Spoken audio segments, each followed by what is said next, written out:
योग की चर्चा यहाँ पर की तो सामान्य तौर पर भौतिक भूगोल को जानने का कोई उपाय या तरीका हमारे पास नहीं था। एक ही उपाय था कि जो दिख रहा है उसका एक काल्पनिक आकलन हम करें, पहली बात। दूसरा तरीका ये था कि एस्ट्रोनॉमिकली जो घटित हो रही है घटनाएं जो नग्न आंखों से देखी जा सकती हैं उसको देखें, है ना। दो ही तरीके थे। तो अरब भूगोलवेत्ताओं ने भूगोल के चिंतन को उस काल के दौरान भी बरकरार रखा। ये अरब भूगोलवेत्ताओं का भूगोल में दिया जाने वाला योगदान है। खास तौर से अरब भूगोलवेत्ता एस्ट्रोनॉमिस्ट थे बहुत ज़्यादा हद तक, है ना। तो एस्ट्रोनॉमिस्ट का मतलब होता है ये भौगोलिक या भूगोलवेत्ता कम थे, ये आपको अंतरिक्ष विज्ञानी ज़्यादा थे, क्योंकि ये अंतरिक्ष में घटित होने वाली हर एक चीज को जो है क्या करते थे, नंगी आंखों से देखकर उसका आकलन करते थे। इसलिए भूगोल को दो भागों में बांटा जाता है, इसलिए कहीं पर कुछ बातें इलॉजिकल भी आपको दिखाई देगी। लेकिन प्लेट टेक्टोनिक्स थ्योरी 1960 के आने के बाद ये सारे पर्दे दोबारा खुले। इसलिए प्लेट टेक्टोनिक्स थ्योरी भूगोल में सबसे वैज्ञानिक सिद्धांत माना जाता है। लेकिन प्लेट टेक्टोनिक्स आने से पहले मतलब 1960 तक, 16वीं शताब्दी से लेकर जब इमैनुअल कांट आया, है ना, उसके बाद अरब भौगोलिक विचारक आए, उसके बाद में आपको जो है सेम्पुल आई, उसके बाद में जो आपको अरिस्टोफेन आया, ये सारे फ्रांसीसी, उसके बाद में ग्रीक, उसके बाद में सारे विचारक जब आए 1960 से पहले जो भी भौगोलिक विचार चल रहे थे तो बहुत लोगों ने अपनी थ्योरीज को बरकरार रखा, भूगोल की इस पूरी वैज्ञानिक प्रक्रिया को बरकरार रखने का प्रयास किया। अब चाहकर भी भूगोल इनके योगदान को नकारता नहीं है या नकारा नहीं जा सकता, क्योंकि उन्होंने जो योगदान उस वक्त दिया। कुछ चीज़ें उसमें है जैसे कि स्पेस का सिद्धांत है, माउंटेन बिल्डिंग के बारे में डॉली का सिद्धांत है ना।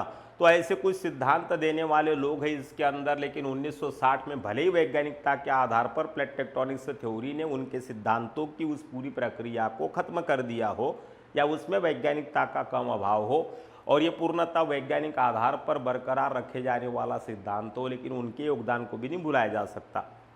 इसलिए भूगोल में हमेशा हर एक टॉपिक के दो पहलू होते हैं। समझ में आ रहा है? बिल्कुल दिमाग में उतार लो अपनी बात जब भी भूगोल को पढ़ेंगे। भूगोल क्यों नहीं समझ में आती बच्चों को, तो सबसे बड़ा प्रॉब्लम यह है कि हम भूगोल को एक विषय के रूप में लेते हैं। भूगोल है विषय, लेकिन प्रक्रियागत विषय है। It's an processed subject.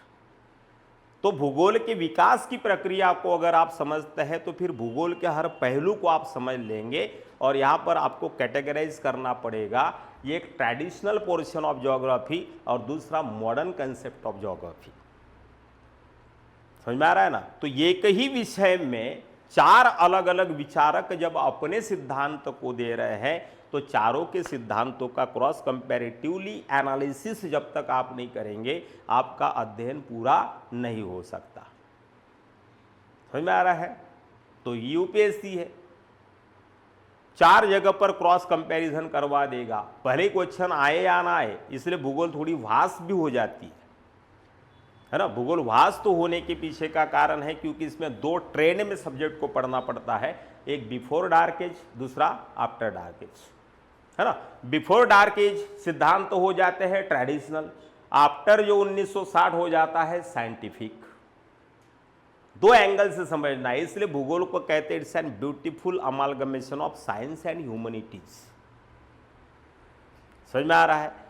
इसका मतलब यह हुआ कि यह सब्जेक्ट ऐसा है कि आपकी सब्जेक्टिविटी और ऑब्जेक्टिविटी दोनों को डेवलप्ड करेगा, नंबर एक। इसलिए भूगोल का अगर ज्ञान आपको बहुत अच्छा है तो लगभग यूपीएससी के 70% सिलेबस को आप आराम से हैंडल कर सकते हैं। यह है भूगोल की स्ट्रेंथ। यही कारण है कि यह सब्जेक्ट आज भी यूपीएससी के इतिहास में अपने आरंभ से सबसे पॉपुलर टॉपिक सब्जेक्ट बना होने का महत्वपूर्ण कारण। थोड़ा सा वैज्ञानिक दिमाग रखिए और बहुत ज़्यादा एक ऑथेंटिक कल्पना शक्ति तुम्हारे पास होनी चाहिए, क्रिएटिविटी जिसको कहते हैं हम लोग। और इन दोनों के मिलान से तो मटेरियल बहुत ज़्यादा हो जाएगा, तुमको आश्चर्य हो जाएगा, तुमको तकलीफ होनी शुरू हो जाएगी कि किस चीज़ को एडिट करूँ, किस चीज़ को डिलीट करूँ। आमतौर पर बच्चों के पास मटेरियल की कमी होती है। भूगोल तुमको मटेरियल की कमी नहीं होने देगा, क्योंकि यहाँ दोनों एस्पेक्ट पढ़ने हैं, एक परंपरागत दूसरा आधुनिक। इसलिए अगर हम पृथ्वी की उत्पत्ति के बारे में बात कर रहे हैं, है ना, जैसे अभी वेगनर पढ़ रहे हैं हम 2-4-8 दिन से, तो आगे भविष्य में अब वेगनर क्या है, ट्रेडिशनल पोर्शन ऑफ ज्योग्राफी है। जैसे हमने कल बल बतलाया है, तो ये बल आज हंसी आएगी आपको, लेकिन 1912 में 1920 में उसी का महत्व था, है कि नहीं। तो आज हम 2025 में तो हंसेंगे 1920 या 1912 के सिद्धांत पर, तो 100 साल पहले ये विचार जब दिया वो ट्रेडिशनल सब्जेक्ट हो गया। अब इसके ऊपर 1960 में जब मेरे को पीटीटी पढ़ाना है, तो फिर यहाँ पर क्या हो जाएगा, क्रॉस कंपैरिजन हो जाएगा। दोनों टॉपिक्स को पढ़ोगे तो सबसे महत्वपूर्ण बात ये हो जाएगी, 2 तरह का ज्योग्राफी आपका कवर हो जाएगा इन 2 टॉपिक्स के अंदर। ट्रेडिशनल भी पढ़ लिया, मॉडर्न भी पढ़ लिया, वेगनर भी पढ़ लिया, प्लेट टेक्टोनिक्स थ्योरी भी पढ़ लिया। हर तरह का क्रॉस कंपैरिजन क्वेश्चन आपको यूपीएससी पूछ दे, आप हमेशा तैयार रहोगे इन दोनों टॉपिकों पर सवाल लिखने के लिए। यहाँ अलग अलग नहीं पढ़ना पड़ता। इसलिए सीक्वेंस जो सिलेबस का दिया हुआ है, मास्टर को पहले सिलेबस का सीक्वेंस मेंटेन करना पड़ता है कि पहले वो कौन सा टॉपिक पढ़ाएगा, है ना। बच्चा को तो अक्ल है नहीं है, तो अरेंजमेंट ऑफ टॉपिक्स करनी पड़ती है कि ये टॉपिक पढ़ने के बाद अगले 3 टॉपिक इसके साथ मैं मर्ज कर सकूं, ताकि आपका टाइम खराब ना हो। ट्रेडिशनल और मॉडर्न दोनों भूगोल आपकी एक साथ कवर हो जाए और उस पर बनने वाला हर सवाल आप जो आराम से टैकल कर सके। अब इस तरीके से अगर सोचना है या सोच है हमारी, जब हम इस सब्जेक्ट को तैयार करते हैं, तो क्वेश्चन को देखना बहुत ज़रूरी है कि कैसे क्वेश्चन पुटअप करता है यूपीएससी, है ना। तो ये हम ऐसे ही नहीं बोल रहे हवा में, हम बात कर रहे हैं क्वेश्चन को देखने के बाद। अब चले 2020 का सवाल अगर हम देखें, यहाँ पर देखिए, विभिन्न सिद्धांतों और मॉडलों का उपयोग करते हुए महाद्वीपों और महासागरों के क्रम विकास पर एक निबंध लिखिए।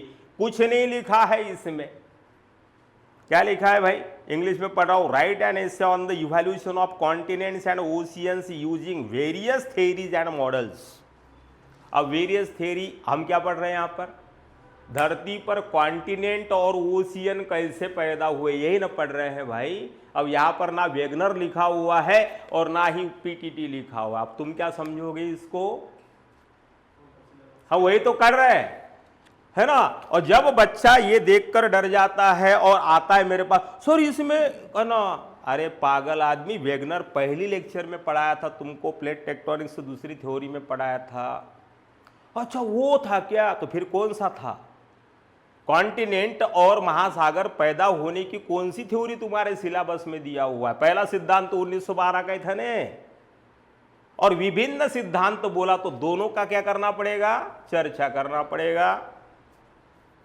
अब वेगनर इरिलीवेंट है तो पॉइंट आउट में नोट्स कर लो, 50 शब्दों में 50 मुद्दों में 50 जो है पॉइंट मार्क करके क्या कर देंगे, है। तो क्या करेंगे भाई, कैसे करोगे इस प्रश्न के उत्तर को, है ना। तो एक तरफ वेगनर लिख दिया, पहले 2 लाइन लिख दिया। महाद्वीपों और महासागरों की उत्पत्ति का जहां तक संबंध है तो सर्वप्रथम प्रतिपादन वेगनर के द्वारा किया गया था, जिन्होंने सबसे पहले बताया था कि महाद्वीप स्थापन करता है या कर रहा है। बात खत्म हो गई, इतना लाइन लिख दिया। उसके बाद क्या है है ना, वेगनर की मान्यता हमने ऊपर लिख दी, है ना। अब यहां पर क्या आएगा, वेगनर के द्वारा परिकल्पित बल, ये महाद्वीप पर महासागर शिफ्ट कैसे करते हैं। कल हमने कहा बल के ऊपर आप 3 मुद्दे लिख दो, जो मैंने कल लिखवाए थे आपको, 1 2 3 करके फ्लो चार्ट बना दीजिए, है ना। उसके बाद जो है मान्यता कर दीजिए, है ना। उसके बाद जो है साक्ष्य, आज हम लिखेंगे साक्ष्य के डायग्राम बना दीजिए, 5 डायग्राम बता दीजिए। चरणगत पद्धति से क्या हो गया यहाँ पर क्या लिखा हुआ है, क्रमिक विकास लिखा हुआ है। Right answer on the evolution of continents and ocean using various theories and model. ऊपर लिखा है क्रम विकास। क्रम विकास मतलब क्या हो गया, सीक्वेंस हो गया। कल जो डायग्राम और 5 मैंने मैप बताए थे चरणबद्ध तरीके से, मेसोजोइक इरा से शुरू किया था हमने, है ना, 5 डायग्राम बना दे, क्रम विकास हो जाएगा। क्रमिक विकास पूछा है, समझ में आ रहा ना। पीटीटी में क्रम विकास नहीं पूछना है, उसमें पूछा ही नहीं है आपसे, वो डायरेक्ट थ्योरी है वैज्ञानिक ढंग से। लेकिन इसमें सबसे, जब तक वेगनर नहीं लिखोगे इस प्रश्न का पूरी परिपूर्णता नहीं होगी, तुमको नंबर नहीं मिलेगा, क्योंकि तुमने क्वेश्चन को नहीं समझा। समझ आ रहा। 50 मुद्दों में 3 बल के ऊपर मुद्दे लिखे, मान्यता हमने ऊपर 2 लाइन में 1 लाइन में लिख दी, है ना। साक्ष्य जो है 5 साक्ष्य है कम से कम इसके ऊपर, है ना। उसके बाद में आपको बल क्या, डायग्राम के आधार पर क्या करोगे, इसमें शब्द नहीं जुड़ेंगे। मुश्किल से आप 10 पॉइंट के अंदर जो है ना, वेगनर को इस प्रश्न के उत्तर में निपटा सकते। मॉडर्न थ्योरी है, रिलीवेंट थ्योरी है, जिसको प्लेट टेक्टोनिक्स थ्योरी कहते हैं, उसको डिटेल में लिखेंगे, है ना। यहां पे शब्द क्या, यूपीएससी ऐसा अरे पागल बनाता है, वेरियस मतलब क्या, 1500 थ्योरी है क्या है।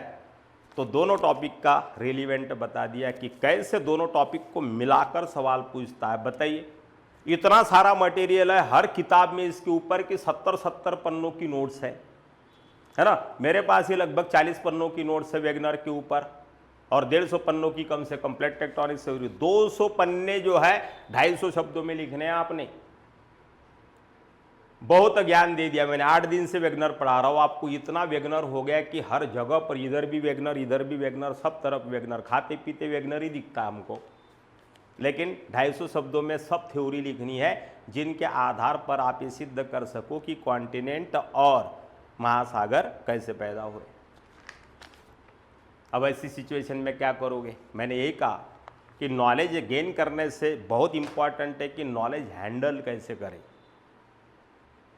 समझ में आ रहा ना। नहीं तो इतना हो जाएगा कि एक ही प्रश्न में तुम्हारा जो है टाइम खत्म। तो ये काम बिल्कुल नहीं करना है। कैसे टैकल करना, ऐसे सवाल पूछता है। इसलिए हमेशा मेरा प्रयास रहता है कि ट्रेडिशनल प्लस मॉडर्न, मैं ऐसे पढ़ाता हूँ, इसलिए मैं रैंडमली टॉपिक नहीं उठाता, को रिलेटेड टॉपिक को उठाकर पढ़ाओ, तो बच्चा को भी समझ में आएगा, हमको भी सुविधाजनक हो जाएगा। क्योंकि इसमें क्या करना है, पहला टॉपिक जब हम पढ़ते हैं